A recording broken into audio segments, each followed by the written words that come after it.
Hey, what's going on? It's Bill Burr, and it's time for the Monday Morning Podcast for Monday. Holy shit, May 25th. Where the fuck is this year going? Geez, it flies by when you're sitting there with the mask on in a closet. How are you? Hey, guess what happened to me, everybody? You know, I know everybody's going through a tough time out there, you know? And as a person in the public eye, I need to make sure that I'm not tone deaf. I had one of the greatest things that's ever happened in my life. Okay, my cell phone had a broken screen. A few of you who saw me on my Instagram Live, I figured out how to do that. Scroll left till it says live and click on it. Talking to Nate Craig, whose new special preferred customer is up on the All Things Comedy YouTube page. People like, oh my God, like your fucking cell phone needs a squeegee. Laughing my ass off, everybody shitting all over me, right? So I had a date. I had a hot date to get my fucking cell phone screen fixed. Well, I was out with my daughter and my wife, and we were going for a drive, and I had sweatpants on with shallow pockets.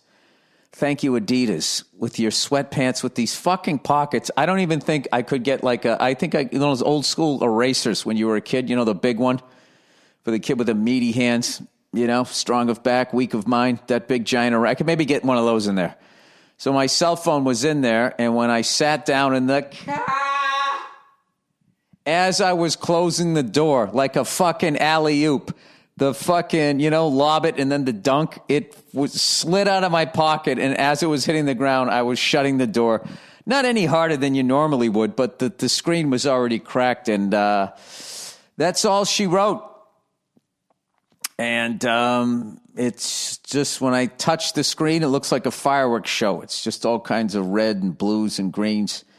And I keep hearing all these text messages. And, of course, you know me. I didn't back up any of my contacts, so I lost everybody's fucking numbers. If anybody who's friends with me is listening to this, please text me. No, I did not die of the COVID virus. I just lost all my contacts. And contacts. And I got to tell you, I haven't had a cell phone for 2 days, and I got to tell you, it's fucking great. I love it. Yeah, I lost a bunch of pickers. Sure, there's a bunch of people I don't even know how to get in touch with. But you just not have that fucking thing on me. I feel like I got out of a bad relationship. Where it was like, oh, wait a minute. I used to like to watch sports. Why the fuck did I allow this thing to not let me watch what the fuck I wanted to watch, you know? It is fucking... No cell phone fucking rules. Having said that, I got a new one that's coming in on Thursday, but I'm going to enjoy these 4 or 5 days. The great Andrew Themlis helped me set up so I get the text on my computer. So then I was just really thinking, like, so then why do I need a phone? The fuck do I need a phone for? Every car you get in has that GPS thing. Granted, it's like always like 10 years old. You know, there's like squares and triangles, you know, supposed to be representing cars and buses and shit, but it'll get you there. It's been fucking tremendous. And I got a whole bunch of shit done for like the last fucking 3 months. I was like, you know what I'm going to do? Because I got this, you know, I went to a nutritionist and I was like, you know, oh, Billy Fat again, you know, whatever I'm doing is not working. You know, and I know it's 90% diet, and at my age, it's maybe 95.5% diet. So I was like, give me some fucking meals here. And it's not just the meals. It's the order with which they put them together and how they all complement each other. So I was like, you know what? I got these things all printed out, right? At some point, I'm going to put these on these little 3x5 index cards. And, you know, it was a month's worth of meals. So what's that? Like 7 times 4 weeks. It was 4 weeks of meals. So it was 28 meals. And then I had a buddy back home who's been fucking, you know, dealing with weight issues or whatever. So I was like, I'll make a copy for you. So I wrote them out times 2. And, you know, I got the little boy coming soon. And I just realized like, if I don't get this done before he gets here, this could be like another 5 years. So I just decided I was going to put the fucking thing to bed this weekend. I didn't have a cell phone to fucking distract me or whatever. And I fucking knocked it out. Jesus Christ. You know when you haven't worked out for a while and you get winded because you haven't fucking run? Like, it's been so long since I wrote that much. I think you'd have to go back to when I was still in school taking notes, that my fucking wrist was killing me. Like I'd fucking done a bunch of squats or some shit. So I completed it. I put the fucker to bed. Underrated. Putting shit to bed. Put it to bed. What the fuck is it? It's hanging over your head. Your wife's fucking looking at you, right? She's still banging you, but she's not putting the fucking full effort into it because that fucking thing is hanging over your head. It's hanging over your head. It's hanging over your head. What do you need to do? You got to put it to bed. Tuck that fucker in. It's all done. I put these fucking things together. Breakfast, lunch, dinner. I had all the days. Breakfast, week 1, Monday. Breakfast, week 1, Tuesday. The whole fucking way. Color-coded. I got the fucking grocery list for each week in the front of it. This thing is a fucking work of...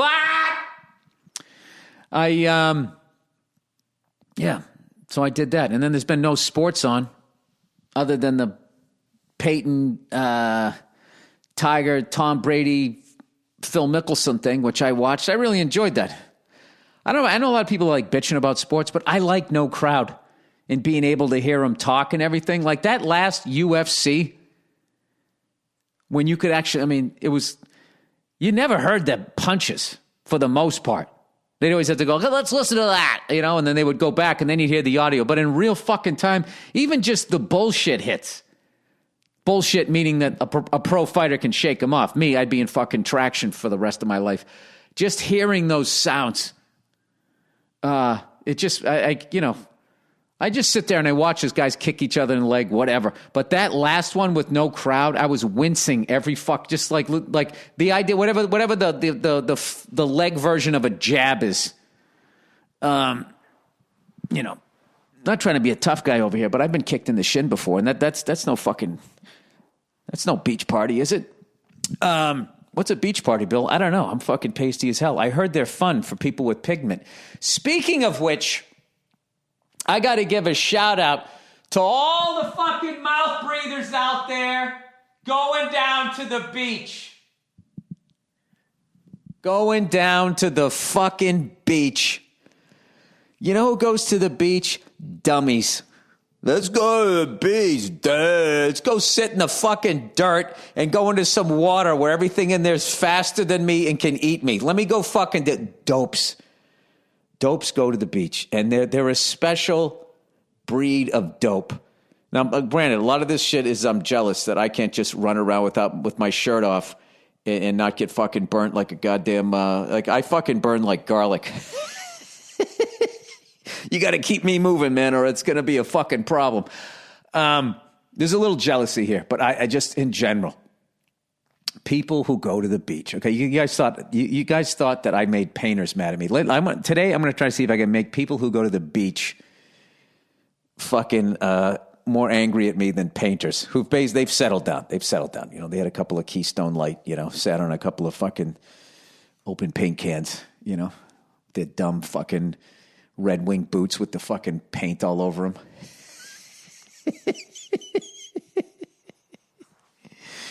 You're like Jackson Pollock, except nobody gives a fuck. When you die, is somebody going to fucking bid on the wall you painted in that bathroom? Why do I go after them? You know why? Because they turned out to be a really sensitive lot. Anyway, let's get back to the beach combers. They're dumbs. They're dumbs? Yeah, Bill, there you go. Maybe you should be in the fucking beach, you fucking dope. Huh? Head in the sand with your pasty, freckled ass sticking up in the air. Just the people that go down. There's a dirtbagness to the beach. Dirtbags go to the beach. Right? Fucking scumbags go to the beach. Losers live on the beach. All right? fucking morons go to the beach. And then they have like this fucking, this pop psychology, like spirituality, man, about the land meeting the water and how like, man, we came from the water, man, right? All of that shit, all that hippie surfer fucking bullshit. Like they're beating the man because they're out there on a fucking cardboard table, fucking surfing around. Yeah. Beaches are for dopes, okay? And right now, we're in the middle of a fucking pandemic. And at some point, you got to send the GIs walking towards that atom bomb that just went off just to see what the fuck's going to happen. And God bless these mouth breathers because they're doing it. We've been inside for 2 months right now, and we need a group of people that we can afford to lose to walk towards the virus and see where it's at. And God bless these fucking mouth breathers. They're out there, they're listening to their music, tells them about their country and about their rights. And they, nobody's going to tell me not to get my four-wheeler out and go down there with my fucking Larry Bird shorts up my ass. With your dumb snorkel on top of your fucking head. Oh, I love it.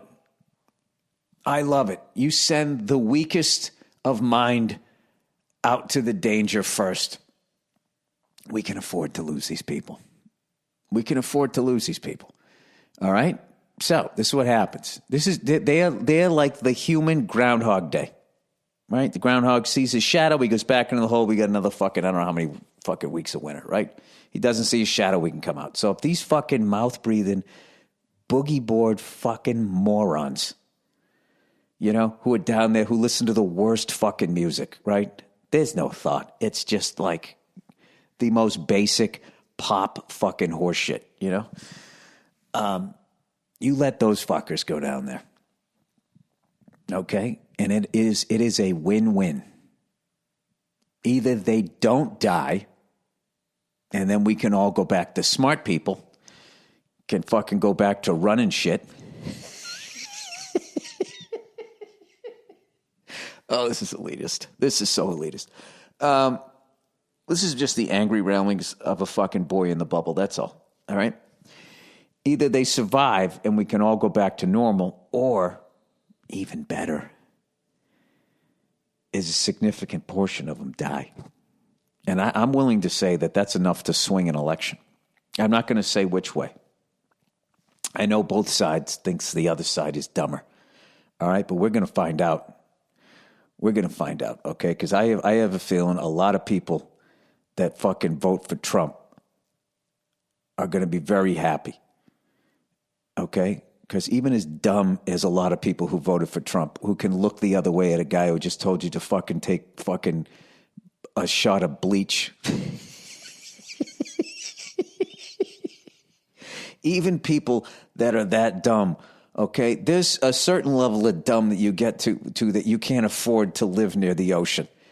And you get pushed into the middle of the country. So what's going to happen is enough fucking mouth-breathing morons. This is just a theory. Are going to go to these fucking oceans in predominantly blue states. And then they're going to come home and they're going to start sneezing on people who don't have pigment.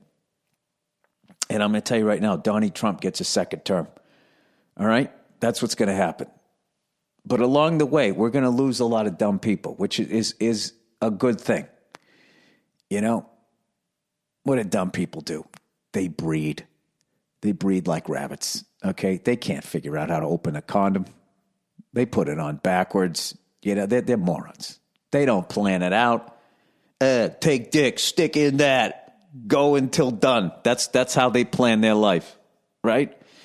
They got a bunch of shit in their front yard. That's why they go to the beach. They don't want to look at the fucking life they created.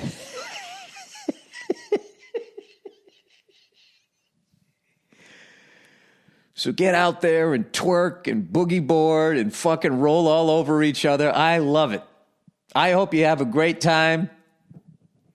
And I'm 50-50 on whether or not you get sick. I don't want you to get sick because I want people, smart people, who have small businesses and actually made something of their lives. You know what I mean? What kind of a fucking asshole, like the big thing is, I gotta go to the beach. It's the fucking beach. You can go to the beach. It's going to be there. It's May, Memorial Day. I got to bring my hibachi down to the beach. I love it. There we go. That ends my Hollywood elitist. You know, Bill, not everybody has an above-ground pool. If you can't afford an above-ground pool and you're over the age of 50,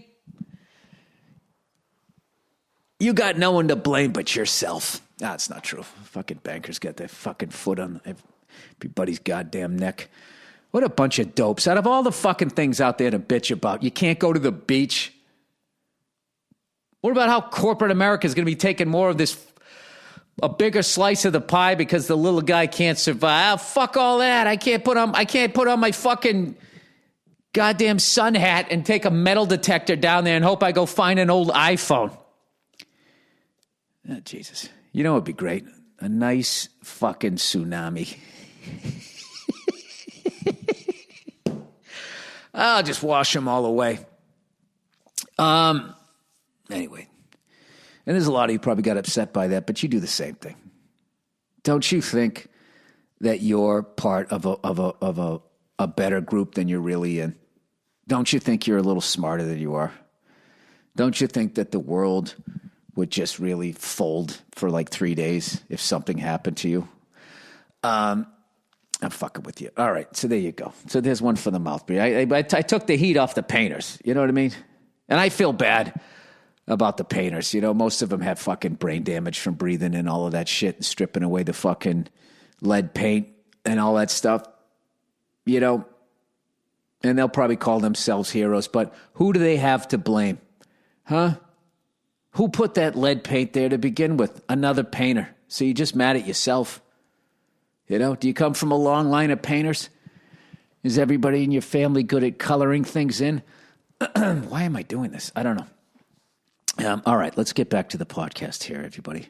No advertising this week. Can you believe it? Can you believe what the intellect on this podcast that no one wants to advertise?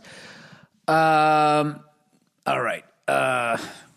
What did I want to talk about? You know what? I got into fucking Jeff Porcaro again. Jeff Porcaro is one of those guys. I always felt like his drum was too sophisticated for my dumb ass. I mean, I'm dumb, but not dumb enough to go to the beach. You know what I mean? To need to go to the beach. I just love the beach, going down there and eating fried food and the smell of low tide and seagulls.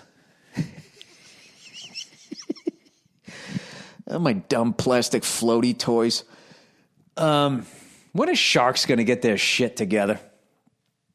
I just don't understand it. You know what I mean? We're polluting their oceans. At what point are they going to draw a line in the fucking sand and stop killing their fucking, fish on fish crime and just start going after the real fucking problem out there, Just set it aside the way the Bosnian Serbs did. Bosnians and the Serbs, right? Is that who they were?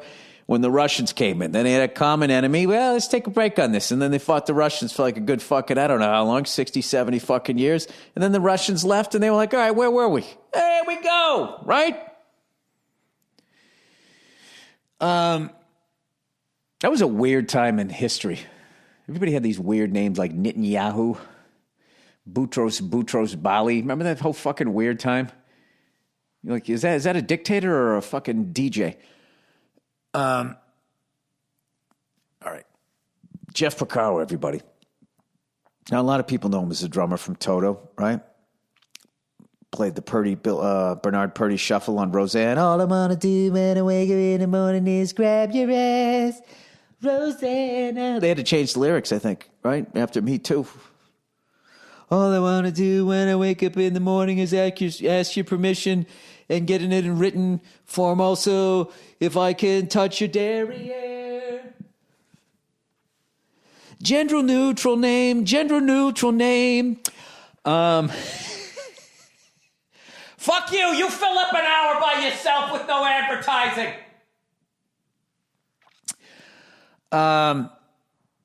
Anyway, I was, I don't know what, I was just looking at all these Bonham videos and shit and old football and stuff like that, and NFL football stuff, and I ended up coming across a couple of Jeff Porcaro videos, and one of them took me to this album by Robert Palmer that I didn't even know about. Like Robert Palmer, I just knew him as your lots are on, but you're not home, and those fucking zombie chicks with no fucking bras on, which everybody flipped out about. I was kind of like, I don't see what the big deal is here. They're clearly not playing those instruments. I was a nerd. And I came across this fucking album. Let me see if I can find the name. I already forget the name of the... What is the name of the goddamn album? It was his third album. He put out 3 albums in 3 years. Some People Can Do What They Like. And Robert Palmer had the Little Feat Band backing him. And then on at least one track... Jeff Porcaro played on, and I know what the fucking video was. It was Jeff Porcaro fills, and he was a big studio drummer, just amazing player, and it was just all these. I mean, I thought he was a groove guy. I knew he was a groove guy, but I didn't know he had chops like that. This fucking guy was a beast. So that just led me down this road. So I downloaded 2 albums by Robert Palmer, which sound really different. And they're from the 70s, like 74 and 75. 76 was Some People Can Do What They Like. And then I downloaded him, the one that, his first one, Sneakin' Sally Through the Alley. So Bernard Purdy plays on some of this, I believe. Now, this is all new to me, so I might get some of this wrong. He had the Little Feat Band backing him up. And was it Richie Hayward was their great drummer? Rest in peace. Rest in peace, Jeff Porcaro. Rest in peace, Robert Palmer. Oh, geez, a lot of dead guys here. What, they go to the beach, Bill? Ah, geez. I was really blown away, but I fucking hate the sound of drums in the 80s. I hate that whole drum sound. It's taken me so fucking long to finally actually go back and listen to a lot of that music. The drums just sounded fucking horrible. I know it was like the sound back then and it was new and it sounded cool, but it did not age well, for me anyway. I love that shit from the 70s, that dry, all the influence of the studio guys back then, the Jeff Porcaro, Steve Gadd, Richard T. Remember that whole band, the Gadd Gang or Stuff? Just those fucking monster fucking studio musicians, which I think that whole thing just fucking went away with the home studio and all of that. I used to love reading in like Modern Drummer back in the day. They had one album cover that just had like the studio musicians, and they would talk about, they had New York and the LA guys, and there was a couple of guys, I think Hal Blaine, literally had like 3 giant fucking like ridiculous Spinal Tap level drum kits with the concert toms. I think he had no head on the bottom tom, and he had like 2 or 3 of them just set up, like one at like Capitol, one I don't know the names of the fucking places, but he would just all day long just fucking go from one to another to another to another, and they did so many of them that, they literally forgot what tracks they played on. I imagine if they listened back, they could tell, oh, that's me, that's something I do, or that's my sound or something. Or maybe just hearing the song would bring it back to them. But they used to do these interviews with these guys, and I always thought that was just such a fascinating way to kind of live your life. Almost like the guy who gets traded a lot, the Chris Gatling. Remember that guy in the NBA? I used to always joke about that guy where he played on so many teams. I think he had a headband. He was a bald dude, so he always wore the headband. I think he had a headband in every fucking team color. Probably had like 30 fucking headbands, so he was ready to go for whenever they were going to trade him again. He was like with Jersey, Dallas. I think he went back to Jersey. Like New Jersey and Dallas were like fucking incestuous for a while, the way they were trading players back and forth. I guess the owners just got along with each other. They were like, you don't want to win a championship? Yeah, neither do I. All right, let's just fucking switch players and make it look like we're doing something. Back when they played in the Continental Airlines Arena in, what was it, Reunion Arena in Dallas way back in the day before that fucking guy there, what the fuck's his name? Mark Cuban. Mark Cuban came in. Mark Cuban did one of the coolest fucking things ever, that back in the day for $1 million you could buy a lifetime pass. I think it was on American Airlines. And when he became like a fucking billionaire, he did that. And if you had that lifetime pass, you didn't really have to make a reservation. You just showed up like, yeah, I gave you guys $1 million. And they'd be like, all right, this way, Mr. Cuban. I think he got one for his dad, too. It's like that right there. That's fucking perfect. You know, I guess, you get the private jet. I don't know. I think flying commercial is the way to go. I think you get a better pilot. You get a better plane. You're there with a bunch of other people, right? I guess that part of it, you got to go through the security. I don't know. I would just rather be in something as big as that. So if you ever hit like really bad turbulence, you know, you got the weight and the size of that fucking thing. As opposed to being in like, you know, those G5s. Little fucking missiles flying across. I don't know, who gives a fuck? Those things never crash. Why did I just say that? But they don't. They don't seem to. It's pretty fucking safe. What the hell am I talking about? This is like one of these times where I would just do a podcast read and then I give my brain a break and then I get to fucking hit reset.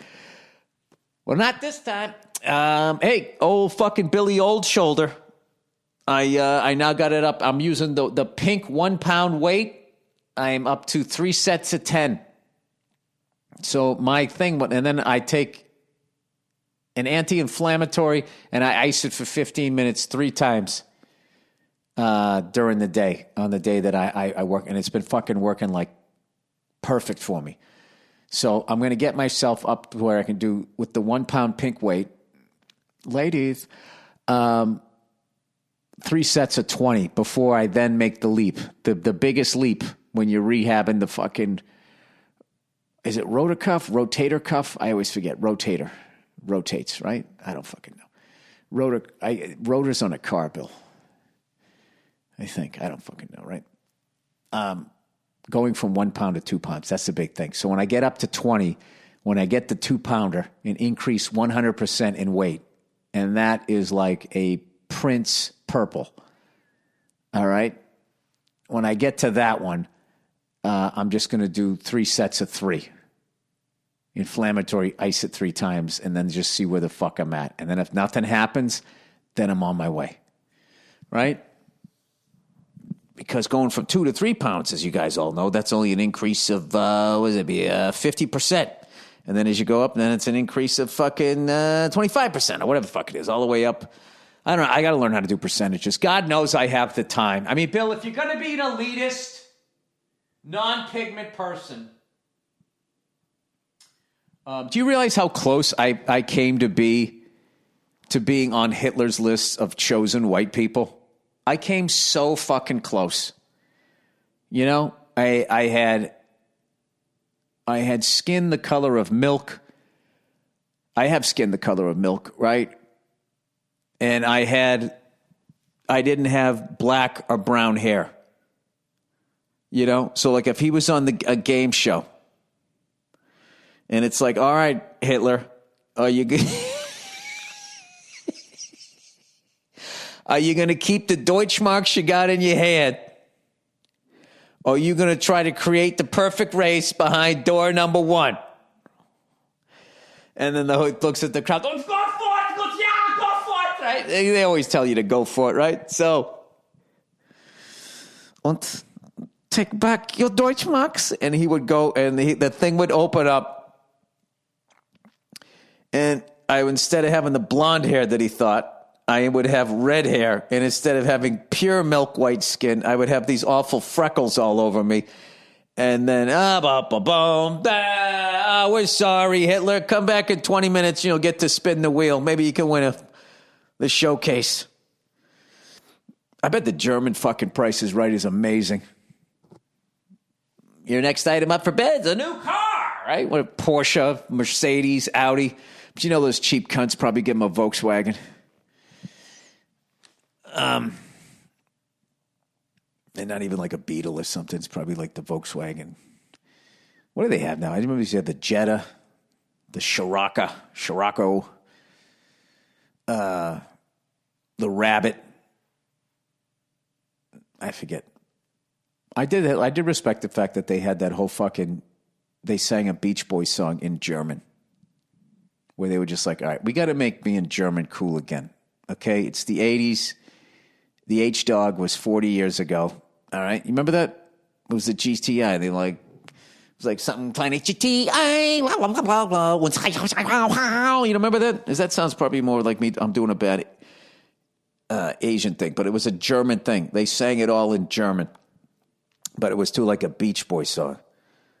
Oh, da-na-na, da-na-na, da-na-na, GTO. Like, I think it was the GTO song.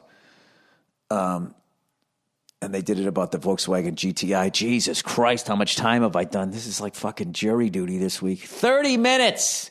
He's halfway there. Did you guys watch the golf yesterday? Did you watch the golf? It was actually got competitive there. You know, everybody was sort of joking around, and then it got like real. Everybody just fucking got into it. Peyton Manning, Tom Brady. You know, what's his face? Bert Kreischer. We did a Bill Burt yesterday, and I didn't understand what he was saying.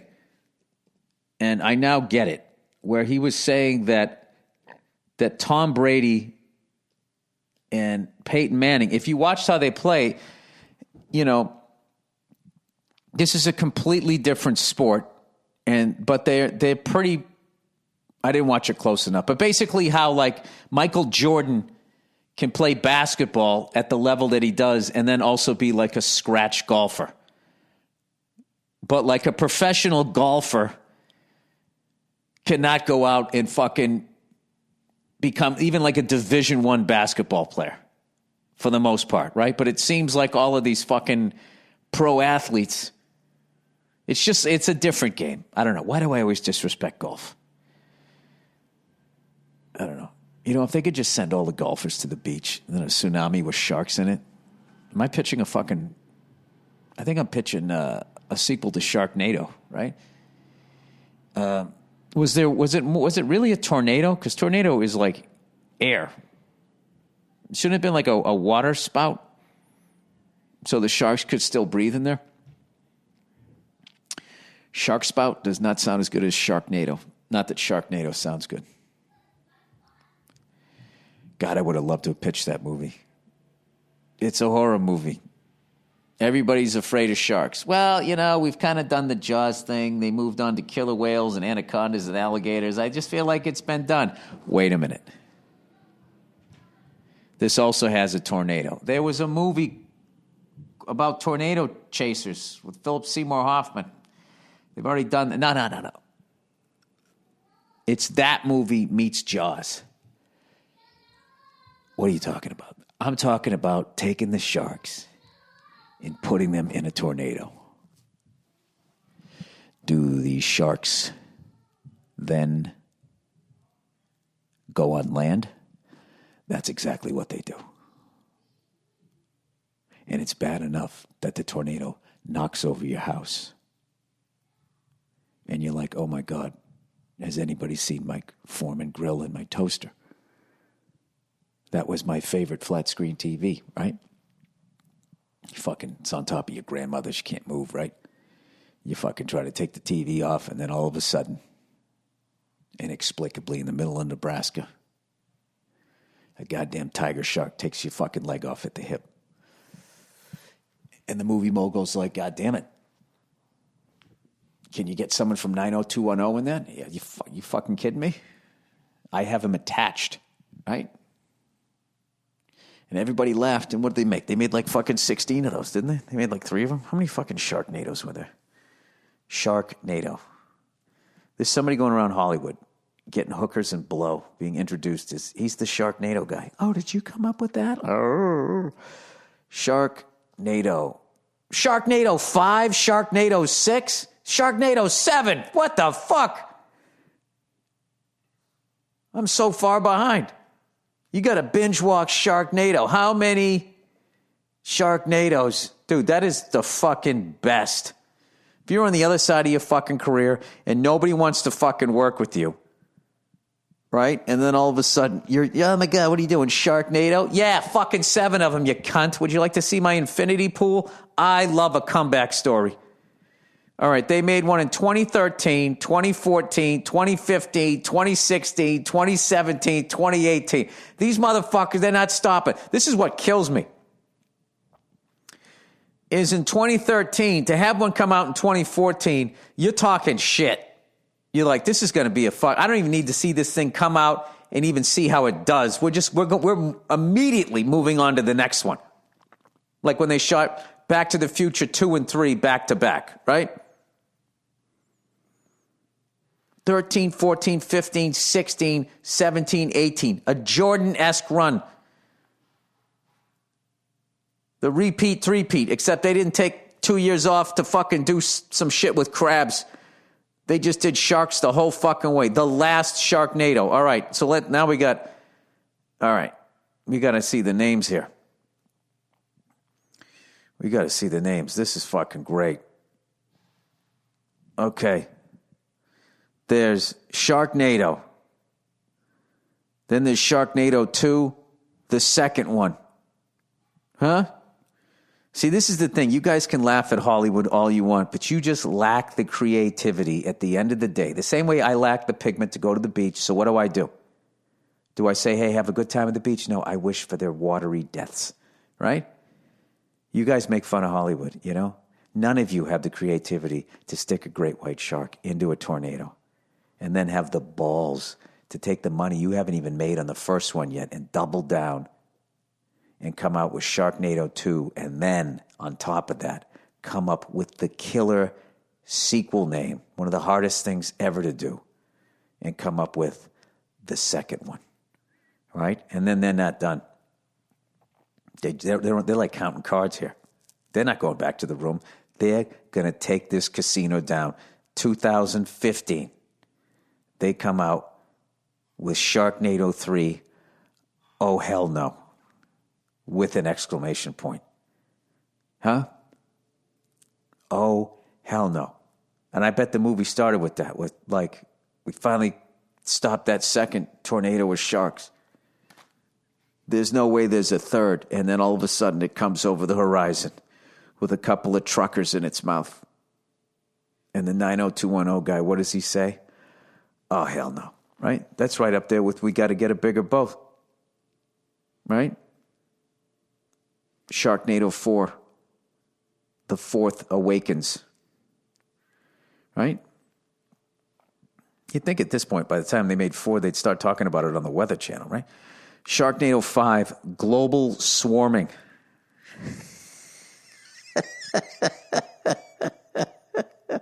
People, they made so much fucking money in the fourth one, in the first 4, that they were now able to take it global. It's like a Will Smith movie. You know, wherever the fucking aliens are, they're attacking Paris, they're attacking London. We know all that shit. We know what's going to happen. The American action hero needs to save the world. And even if it's Jason Statham, he's going to do it here in America, right? And then number 6, the last Sharknado. They have a sense of humor about their time, about their movie. It's called It's About Time. LeBron James named it. It's about damn time. Cast and crew.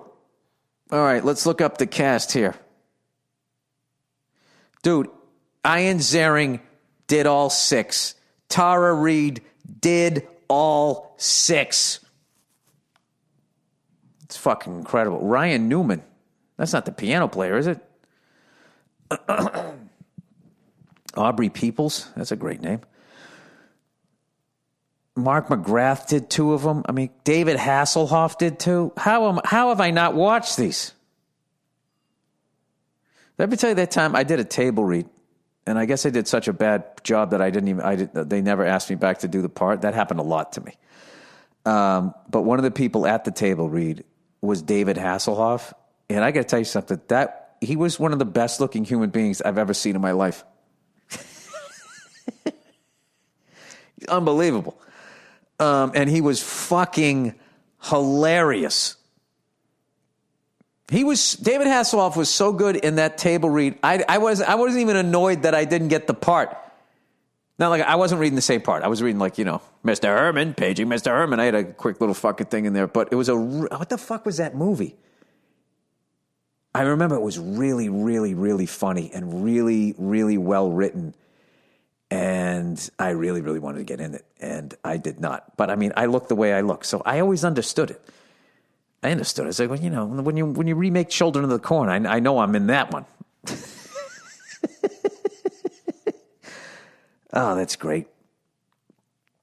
Just knowing that Ian Ziering and Tara Reid right now are sitting on 6 movies worth of fucking Sharknado money, you know, that's something to be proud of. You know, one of the best fucking lines ever.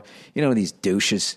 They have no idea how fucking tough this business is. Okay, sitting here with fucking personal assistants and fucking cappuccinos. You guys couldn't fucking handle this. One of the best lines I ever heard was fucking Michael Caine when they gave him shit for doing. He did like Jaws 19 or 3, 4, some shit like that. And somebody asked him, as evidently this critic thought that the movie was a piece of shit. And he said, "Hey, Michael, have you seen Jaws 4? Or whatever one he was in? Have you seen Jaws 3? And he goes, "No, but I've seen the house that it paid for." I butchered it. Fuck, what did he say? What did he say? I got to look it up. He gave him the old right there, Fred. Go fuck yourself. I did exactly what you would do. I don't want to do that movie. How much? Fuck that. Dream House, baby. Michael Caine. Get the bloody hell out. Michael Caine, Jaws, quote, "I've seen the house." This ought to get me in. Here we go. Let's see. "I haven't seen it, but by all accounts, it's terrible. However, I've seen the house that it's built, and it is terrific." That is, he was in Jaws: The Revenge. Michael Caine, who's an Oscar winner, who once said of his role in Jaws: The Revenge, 1987, that "I have never seen it, but by all accounts, it's terrible. However, I have seen the house that it built, and it is terrific." Good for him. All right, Michael Caine, 50 quotes about acting. Huh? You want to hear Sir Michael Caine? I always think that's hilarious when you get fucking knighted. You never have to have a fucking sword fight. All right, first of all, I choose the great roles, and if none of these come, I choose the mediocre ones. And if they don't come, I choose the ones that pay the rent. How do you know? I don't need to read another quote. I fucking love this guy. All of these years of people fucking sitting there trying to fucking act like some piece of shit movie is not a piece of shit movie. I mean, that's part of being a professional. But he just fucking addressed it. Yeah, I heard it sucked. You know? I didn't see it, but, you know. Seeing the house that it built, and it's terrific. That just shuts them down.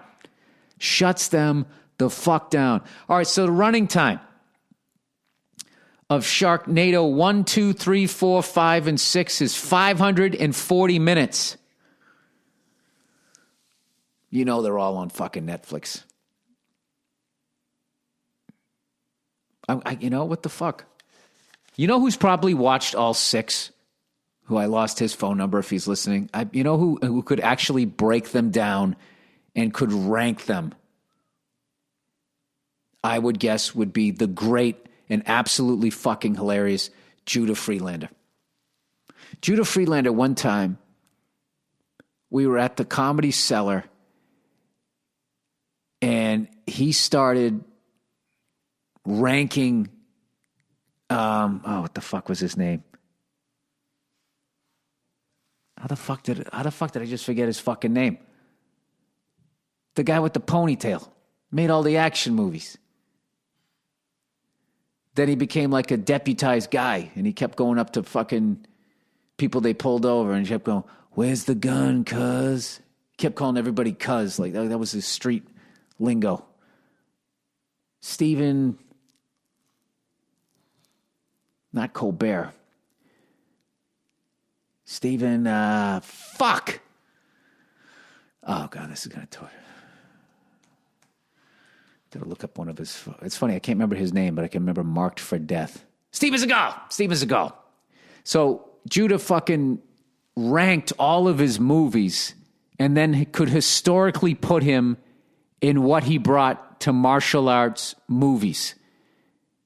And I said to him, I go, what was that movie where he was like fighting all those Rastas, And he goes, Marked for Death. Great movie. And I just start laughing. I go, what'd you like about it? He goes, that movie, it's basically, he goes, Steven Seagal beats up Jamaica. And if you know anything about Jamaicans, that's no small fucking feat. Those are some of the toughest fucking people on the planet. But he said, Steven Seagal martial art movies introduced the breaking of bones into that genre. Because I remember watching that, and he just kept snapping people's fucking arms and legs. And I'd watched a zillion karate movies. It had been a long time. You know, it was funny watching somebody get punched in the face, but when you just saw like the fucking arms snapping, I was like, ugh. It was like watching the Joe Theismann fucking leg break video for like 90 minutes. Anyway, let's get to the. How you gonna do it? Huh? You gonna do it? You gonna sit there in your fucking house or apartment? You gonna watch 540 minutes of Sharknado? I think you got to do it. I binged watched Sharknado. Just don't do it ironically, huh? Actually sit down and just enjoy the amount of fucking work to put out 6 feature films in 6 years. I mean, you're never not editing, you're never not writing, and you're never not shooting. And these fucking people did it. Hats off to them. All right, let's get to the questions here for the week. God knows there's no advertising. All right, from Kuwait. Dear Mr. Burr, loving your podcast. So, who are the governments borrowing all this rescue package money from? The bankers again. They will have even more control for decades. What do you think? I am a British teacher stuck in Kuwait under 22-hour-a-day curfew in a district that has been isolated for 2 months now. You and your podcast have kept me laughing and angry in equal measures. Your wife and little girl sound amazing. Makes me miss and appreciate my family who are 4,000 miles away. Keep making us laugh and go fuck yourself. What is my opinion on that? Like a lot of people, I think this is the time to take the fuckers down. They just must be paying people off. Because at the end of the day, they're just bankers.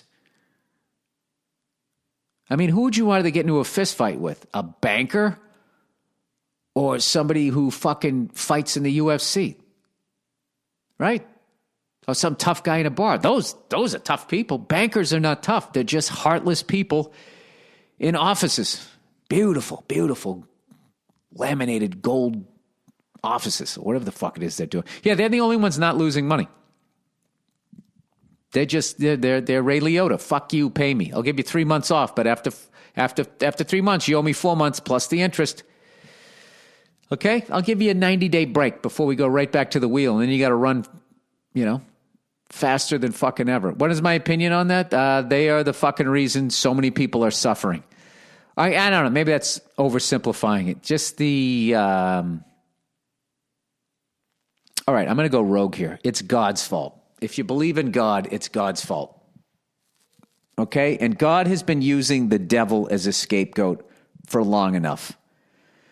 Okay? Just like a great Hollywood movie, you don't have a movie unless you have a nemesis. And for some reason, this guy, God, is he can create fucking everything, but he can't get rid of the devil. Why doesn't he just get rid of the devil? Is he bored up there? So he sort of lets the devil fucking tempt people and all of that shit? And if anything, isn't he playing with matches? And when he burns down the barn, whose fucking fault is that? All right?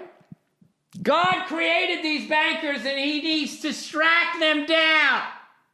Or I will continue to watch porn. Yeah, it's God's fault. If you believe in God, it's God's fault. If not, it's just we are a defective species that's just smart enough to fuck everything up. All right, old football guy for old guy. I am an old guy, and I love old football, pre-Super Bowl. Any information that I can fucking learn about. I'm reading this book about, the code in NHL hockey. That's all I'm doing. I'm just reading all these sports books. And I got to look this up. I got to try to find an old school fight from the 40s and 50s. The 40s and 50s, they didn't. If you grabbed another guy's jersey for leverage, they immediately came in and broke up the fight. So what you did is you actually sort of boxed until you were tired, and then both players would just skate away and go to the penalty box. So I wonder if there's any footage of that. I got to look that up. All right, old football guy for old guy. Greeting you, flashback football focused freckled fuck. It's not a flashback, man. It happened. Well, I guess a flashback is you remembering something that happened. All right, you're right. Okay. Will you still have some time before the baby? While you still have some time before the baby arrives, check out Baltimore Colts great Gino Marchetti. He was an 11-time Pro Bowler and inducted into 1972 Hall of Fame. His New York Times obituary included the following story. In the waning moments of the 1958 championship game against the Giants, football historians say this is the greatest game that was ever played. This is the way this was sold to people. It was a very important game. I don't think it was the greatest game ever played. I think it was the game that put NFL football on the map, according to the NFL. But it might have been the 1951 when the Browns, their first time in the league from the Mickey Mouse League, they won it, but the NFL didn't want to address it. I don't know. I don't know enough about it. But anyway, he said in the waning moments of the obituary says, in the waning moments of the 1958 championship game against the Giants in Yankee Stadium, he pulled down Frank Gifford inches from a first down, forcing the Giants to give the ball back to the Colts for one last-ditch drive. Quarterback Johnny Unitas, who gets credit for inventing the 2-minute offense. Even though Otto Graham only had a minute 40-something left in 1950 and drove down against the fucking Los Angeles Rams and beat them. See what happens when you know your history? You can start arguing, even though you can't throw a ball. Quarterback Johnny Unitas in the Baltimore offense took advantage of the opportunity, driving 70 yards for a tying field goal. Marchetti, who broke his leg making the game-saving tackle, watched Unitas's heroics from a stretcher on the sidelines, then looked on as running back Alan Amishi, I hope I'm saying these names right, scored 8 minutes into overtime to give the Colts the victory in what many still refer as the greatest game ever played. Maybe because it went into overtime, where the Cleveland Browns 1950 was a last-second field goal kicked by who? Lou the Toe Groza. All right. Prior to his football career, Marchetti also served as a machine gunner in the Battle of the Bulge during World War II. That's when the Germans went up through Belgium and Luxembourg through this terrain that everybody thought was you couldn't get through, unsurpassable or insurpassable, whatever the fuck, however you say it. I got a lot stronger in the Army, he said. Carrying the 42-pound machine gun all over Germany helped. Jesus Christ, they just don't make men like this anymore. They do, but they don't have an opportunity to do that, because I'm sure they got I'm sure Apple makes a machine gun now that's like really light and super thin. But that wasn't it. Marchetti's success was not limited to the football field. While a member of the Colts, he opened a pizza and hamburger stand with a loan from the team's owner. That's how little money they made. Carol D. Rosebloom. That's back when guys were named Carol O'Connor. Carol D. Rosenblum. The place, Gino's, became a Baltimore favorite and eventually grew to more than 450 restaurants in several states. In 1982, Marchetti sold the chain for $48.6 million, about $130 million today, to the Marriott Corporation, which converted many of the restaurants to Roy Rogers fast food outlets. Thanks for the podcast, and congrats to you and the missus. Oh, that's fucking great. Dude, any more information like this, I love this stuff. Can't get enough of it. All right, this is an interesting one, everybody. And I actually thought about not reading this because I thought this was a great idea, and I didn't want anybody to steal it, but I also want to encourage this person to go for it. This is called Bible Thumper. Bill, my name is blah, blah, blah. I've been a fan of yours for years. I'm a Bible thumper. When I've done jail ministry, basically giving a sermon in jail, the convicts will start telling their story, basically, and they'll use the word shit. They'll immediately follow with, sorry, I didn't mean to cuss. He says, I work in a factory. I was a drill sergeant. Their language doesn't offend me. If there weren't a pastor in the crowd, I would have replied, please quit fucking apologizing. We're not in church. We're in a correctional facility. I know exactly what your language is going to sound like the moment you walk out that door. When I get drunk and share Bible stories with junkies and ex-cons, I use potty mouth. Do you realize how brilliant this is? So then what happened? Well, fucking Jesus goes down and he's like, hey, you cunts want some more fish? Because I got a fucking basket right here that has never-ending all you can eat. I would go to this church. The convicts say, dude, if you were to do that on video, every convict in prison in this country would watch your shit. So I've suggested that. My church friends respond with, you'll bury yourself if you do that. I've watched a routine where you talked about going to church. Your theology is all fucked up.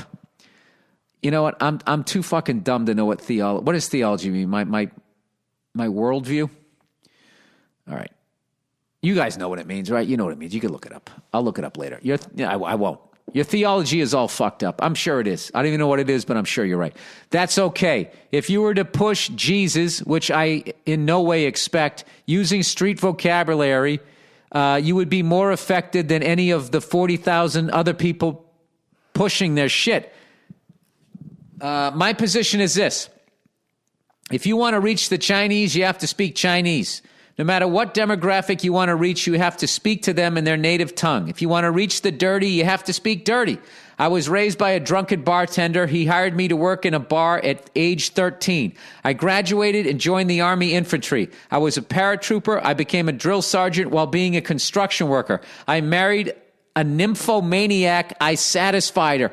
This guy's talking crazy shit. I love this guy. I've worked in a factory for 30 years. I would like to preach in locker room vocabulary. You would do better than me if your theology wasn't so fucked up. That's the second time. Now that's personal. You quit talking about my theology. I don't know what that is, but I don't like you fucking... The first time, I warning shot. I get it. I need to fucking clean up my theology. The second time was personal. He said advice. Oh, wait a second. Hey. Hey. Oh, Jesus. From Jesus Christ. What do I think? I think that's a fucking great idea, and you should go do it. You should go do it. You should absolutely fucking do it. You could change those people. If you have a good heart, you could help them out, and I think you could make a fuckload of money doing that, because I, for one, would buy that fucking DVD, however you do it. Just fucking, record them. That's what you want to do. You record them, and then you put them up on one of these fucking iTunes things. And you just tell these stories we've all heard just with fucking the way I'm talking right now. And God fucking said you shouldn't fucking lay down with another fucking dude if you're also a fucking dude. Yeah, you got to clean up some of that shit, right? You got to get rid of the anti-gay fucking, throw your kid in a bush before you say, I don't love God. One of the dumb shit. You put me first. Tell me that didn't come from the fucking church. Is that theology fucked up, huh? You potty-mouthed cunt. Good luck to you, sir. I say you do it. All right, anger management. Hi, Bill. Long-time lady listener here. I love when the ladies write in. I'm writing because I've got a bit of an Irish temper. Okay, when somebody says they have a bit of an Irish temper, that's like a great setup in a movie. If a guy's sitting in a bar, what's going on with you? Hey, I got a bit of an Irish temper. And then you just smash cut to them fucking, doing what Brad Pitt did to that chick in the end of fucking that movie there, right? Smashing her head against the fireplace. Trying not to give away the ending. I'm writing because I've got a little bit of an Irish temper. That means she hasn't spoken to her parents since the holidays.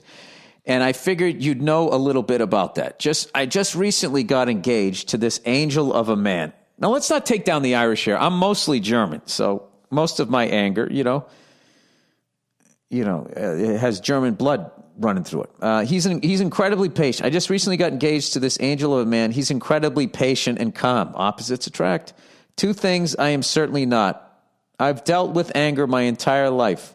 Meditation and exercise help immensely, and I've been able to keep it in check in my career. However, the rage is real, and now that I'm engaged, I don't want the long-term effects to ruin my marriage. I'm sick of watching bullshit YouTube videos on this, so please, from one angry motherfucker to another, help a girl out. Thanks for all you do. Keep me sane. I would go talk to somebody, and what's helped me is whenever I start to raise my voice, my daughter just goes, "Don't scream like that."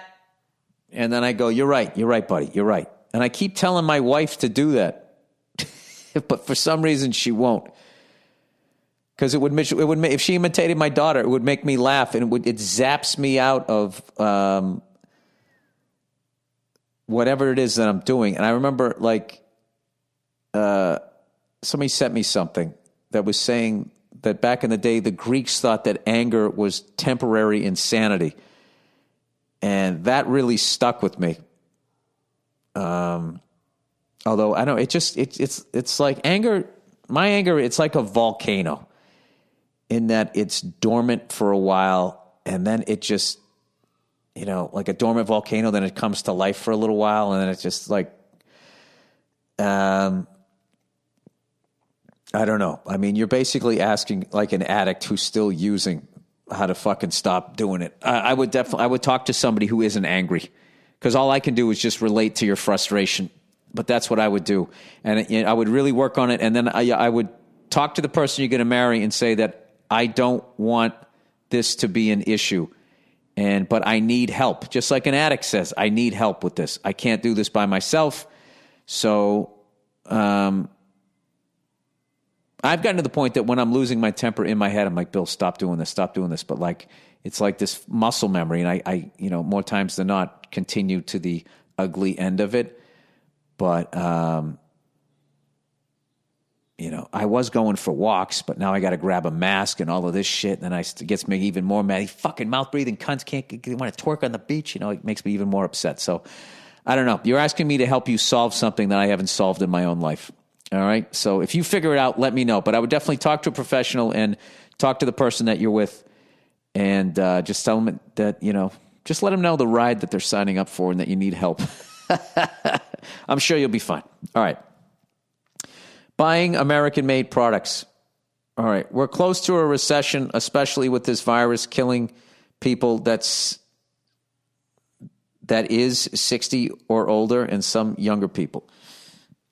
That's 60, that are 60, all right. And when China shut down months ago, we saw a lot of stuff dwindle in supply. I've recently found a lot of American-made products that we skip over because they are more expensive than the cheap disposable things we buy from China. This is a great thing. Bed sheets, cookware, a few appliances, home decor, and sports equipment. These are things we buy and hope to use for a year before needing replacement. So before you fast-track an Amazon item, Google it and see if there is an American-made counterpart. We'll be supporting our fellow countrymen and women. I love this. Trump loves this. Make it great again. Plus, these American products usually have killer warranties. Here's a link to buy some American-made and manufactured stuff. I don't own any of these companies, so don't bust my balls. All right, I'm going to retweet that. It's buyingamerican.com/made-in-USA-list. Okay? There you are. All right, overrated. People who hate other people's success. I worked hard to achieve a life greater than that of my friends who are all townies and drink at the same bar. Oh, yeah, I'm sure they're happy for you. It's at the point where they actually dislike me now, and I have no pity for them. I'm at peace with it now, but it bothered me for years. When I saw Joe Rogan make a large deal for his podcast, oh my God, that was insane. I wasn't mad that he was going to make all that money. Why would you be?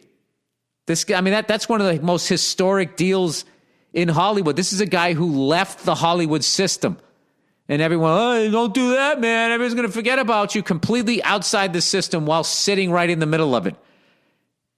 Master of his own domain, and turn around and made that deal. Like that, if that doesn't inspire you, I don't know what does. Anyways, I wasn't mad that he was going to make all that money. I was happy for him. I think it's because I believe in myself and I see how amazing things can happen. Exactly. People who don't believe in themselves have to dislike it as a defense mechanism. Yeah, because it reminds them that, you know, they have something that they need to put to bed. They need to fucking go after anything or whatever. But as something, you know, I don't know. There's a bunch of reasons why. I mean, I've been guilty of hating on people. Everybody's done that. But the older you get, the more mature you get. You're like, it's like me hating on people going to the beach. You know? It's just because I would love to go down there and take my shirt off and go swimming. Anyway, I wish I knew that this back then. I would love to have told some of them, wait a minute, people who don't believe in themselves have to dislike it as a defense mechanism. I wish I knew this back then because I would love to have told some of them, I guess meaning the townies, that they are just scared of trying things themselves and they just want me to fail so they can just keep being negative. No, they want you to fail so it makes them feel better about not going after what they want, and nothing will bring regret like not going after what you want. You can forgive yourself. You know, that's how you get past it. You forgive yourself because you didn't know, but then from here on out, you just go for shit. You know, learn how to bomb. Fuck it. She said no. All right, well, you know, you asked. You asked her out. She said no. Great, but for the rest of your life, you don't have to worry, what if I asked? You know? You fucking took the test. You failed. Whatever. Take it again. You know? You want to do this job? Go after. We got it, Bill. We know what it means. Okay, sorry. All right. Great other songs by bands. Oh, I love this. Okay, segment. All right, I kind of did that already with the Robert Palmer album. Some people can do what they like. What was the one? Spanish Moon. I like that song. Is it?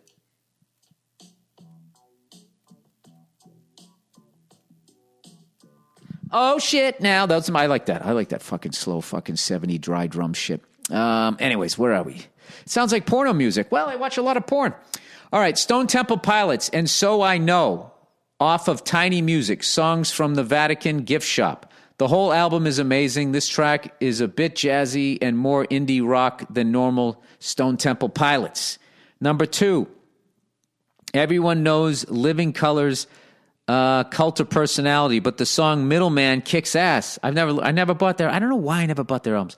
As you might imagine, Vernie Reed shreds, criminally underrated guitarist. Yeah, I think people were so surprised that African Americans were playing that style of music that they forgot to kind of listen. They were more staring. I saw Will Calhoun play one time on one of those Bonzo bashes, and just completely abandoned what Bonham played and just fucking went off. And I remember at the end of the night going, you know, if Bonham came back and watched everybody doing all of his shit, he would be flattered that everyone wanted to play like him. But the guy that would have really got him going was Will Calhoun, because he just fucking went up and made the song his own, which is obviously what John was doing. If I could be so bold to speak for him, which is really a stupid thing to do, but I meant that in a respectful way. All right, I'm a huge Pearl Jam fan, and it frustrates me that people only know the same 5 songs that radio shows repeat every day. Listen to You Are Off of the Riot Act album. Off of the Riot Act album. Listen to You Are Off of the Riot Act album. Jesus Christ. Capital letters did not help me. You tried to help me. I thought it was You Are Off. You Are Off of the Riot Act album. By far, Pearl Jam at their best. I would also recommend Indifference and I Got ID. Okay. I'll have to look. I don't know much about that band. Carl Douglas, known pretty much only for kung fu fighting, has far better material on the album The Soul of the Kung Fu Fighter. Oh, Kung Fu Fighting. Not too racist a song. Check out Too Hot to Handle and the rest of that record for that matter. Then scratch your bald head with me while we wonder why he was only known for the first song on that record. Cheers, love the show. All right, I got one for you, if I can find it. The deep cut thing is I don't know who came up with this. It was not me. This is the greatest fucking thing ever. All right, what is that song? Dreamweaver by Gary Wright. Is it? Gary Wright.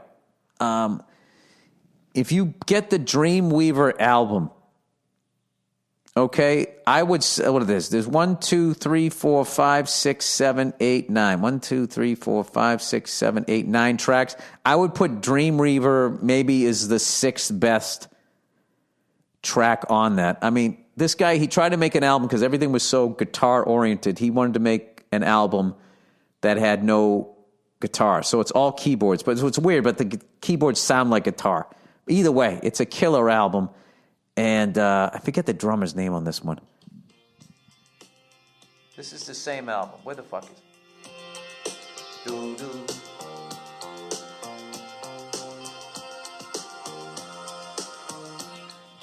Hang on.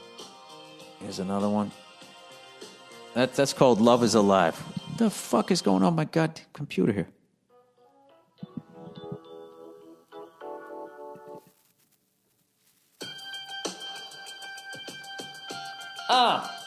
Boom, boom, boom, boom, slap.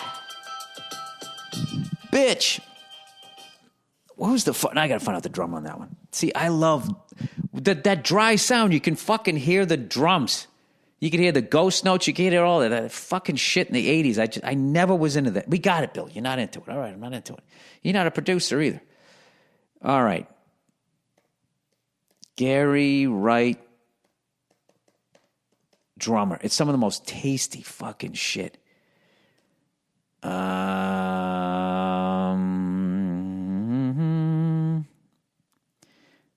on, you fucking cunt. Performers. Andy Newmark fucking kills it on that album. Fucking kills it. All right, there you go. All right, I gotta go watch my kid here. By the way, she fucking crushed one. Right over the fucking wall. Like Mark McGuire. No steroids. And a lefty. Who's a great left-handed power hitter? Reggie Jackson. Reggie all-natural Jackson. 3 home runs in 1 World Series game. Okay, that's the podcast, everybody. Mouth breathers, keep going to the beach, man. Let us know how safe or dangerous it is.